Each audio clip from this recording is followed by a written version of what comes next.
Welcome back to another Keeping It Real with Dr. Nita podcast. I am your host, Dr. Nita Polite-Wilson, C-Suite Trusted Advisor, Board Director, and Diversity and Inclusion and Belonging Strategy Consultant, helping members of the C-Suite and their teams reframe diversity conversations from difficult to different. We are back with our Women's History Month panel, and we're talking about CEOs, women CEOs of diverse backgrounds and their experiences in either science, technology, engineering, arts, and math, or STEAM. And this month, I'm so thrilled to have with me several women from my Goldman Sachs cohort.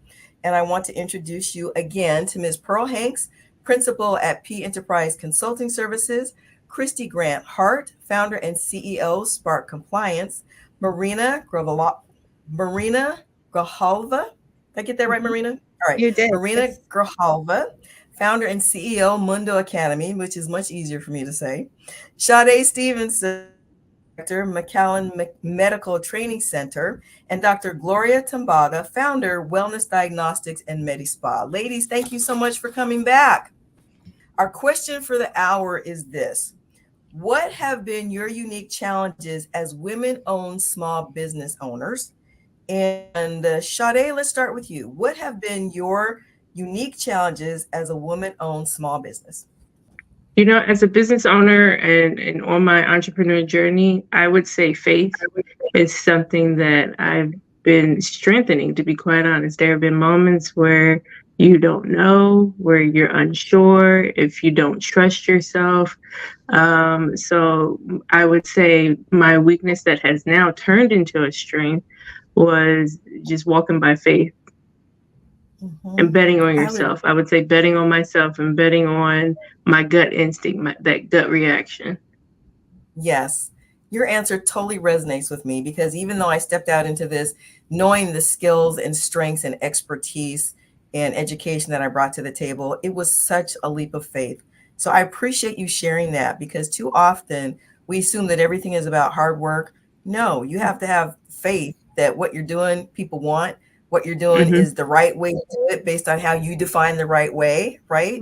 And you have to have faith that what you're offering the world needs. So thank you for that, Sade. I appreciate it.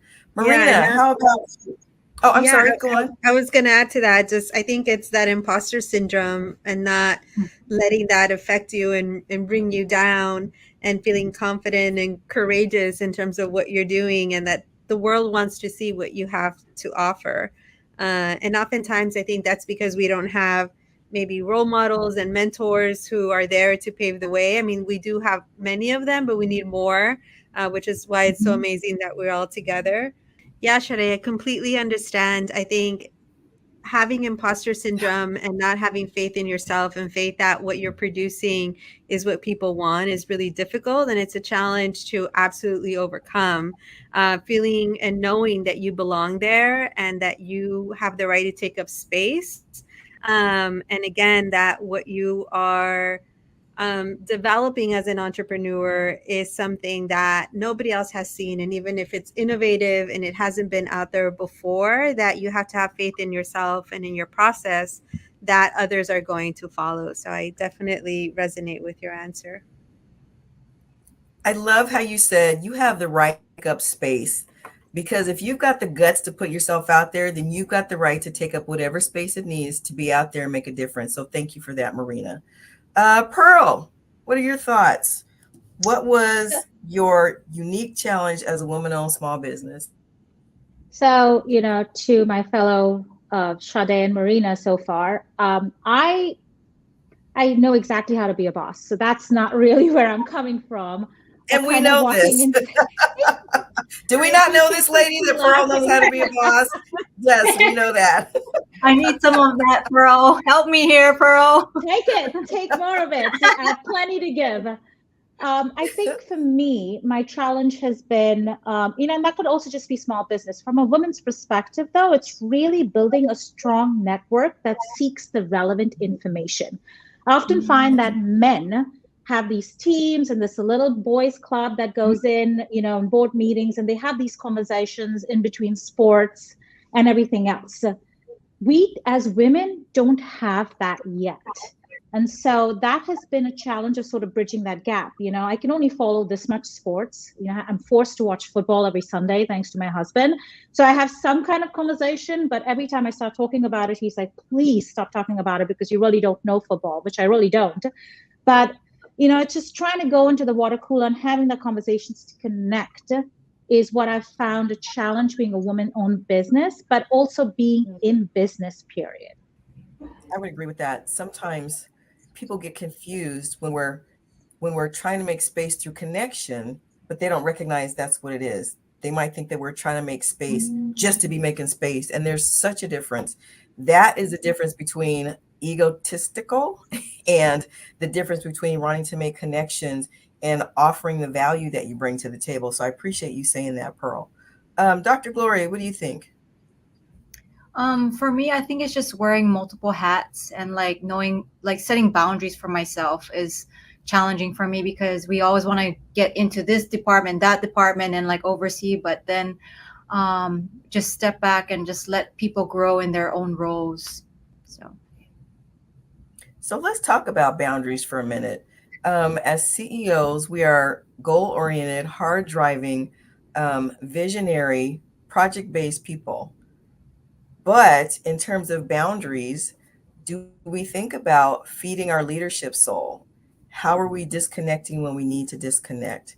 How are we resting when we need to rest? Because rest is something that needs to be prioritized, just like our Q2 goals that are coming up. So that's a question that I ask of the community, whether you are a hard driving CEO, whether you are male, female, however you identify, are you taking the time to feed your leadership soul and rest so that you can go out there and do the business and push forward and make a difference in this world? Kristy, what are your thoughts on that, specific to your challenge? So I'm going to go with a commercial and structural issue that happens in my business. So we have a consulting and software training that is similar to law. So I'm a lawyer by trade. And our customers are multinationals and our competitors tend to be the big four. So PwC, Ernst & Young, Deloitte, et cetera, and big law firms. And what happens sometimes is those are primarily run by older white men, and women have had a hard time getting in there as partners in those places. And frequently we will be the finalists with them for big projects. And the board members, again, will say, yes, but we know Deloitte, I know PwC, we can trust EY, and who's the Spark compliance, and are they going to be good enough? And so even when I have advocates that are of that type, sometimes there's a real structural issue because people like themselves, and that's just human nature. And so trying to get past that and be able to say, no, but we're innovative, we're more interesting, we've got better experiences, and all the reasons that people hire Spark. Sometimes that structural element is very difficult to overcome. Mm-hmm.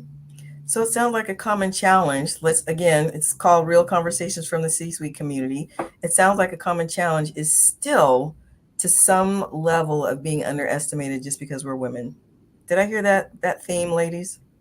Yes, absolutely. I think so, but also underestimating ourselves, I think, is part of that too. Yeah.